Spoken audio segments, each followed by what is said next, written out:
जीवन देना और जीवन समाप्त करना ईश्वर के हाथ में है।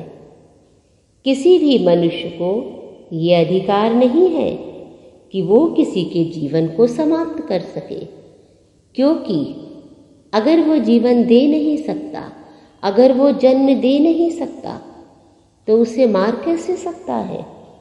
भगवत गीता में कहा गया है, अहिंसा का अर्थ है किसी के प्रगतिशील जीवन को ना रोकना, और हिंसा का अर्थ है किसी के जीवन को समाप्त कर देना, उसके जीवन की प्रगति को रोक देना। यही हिंसा है। कुछ लोगों का ये तर्क होता है, शरीर के वध किए जाने के बाद भी आत्मा नहीं मरती, इसलिए इंद्रिय तृप्ति के लिए पशुवध करने में कोई हानि नहीं है।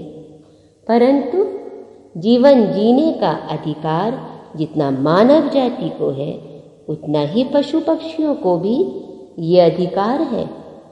हमें किसी का जीवन छीनने का अधिकार नहीं है। प्रचुर अन्न, फल तथा दुग्ध की पूर्ति होते हुए भी आजकल लोगों में पशुओं का मांस खाने की लत पड़ गई है। प्रकृति ने हमें सब कुछ खाने को दिया है। पशु के वध की कोई आवश्यकता नहीं है। वो भी अपना जीवन जीना चाहते हैं। हमें उन्हें उनका जीवन जीने देना चाहिए।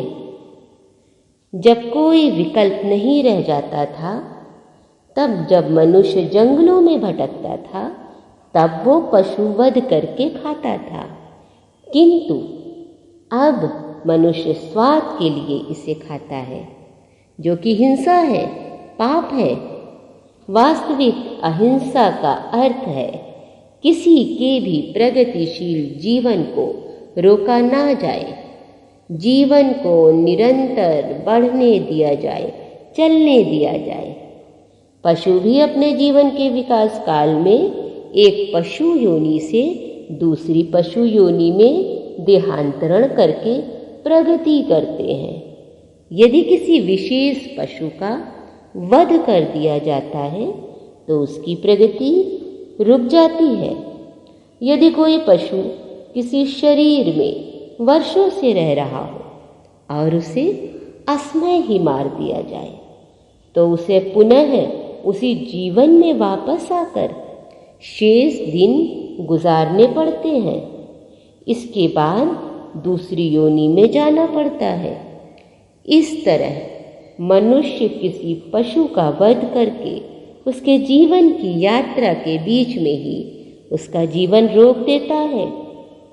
अतएव अपने स्वाद की तुष्टि के लिए किसी की प्रगति को नहीं रोकना चाहिए। यही सच्ची अहिंसा है, यही सत्य है, यही पुण्य है, यही धर्म है, यही मानवता है।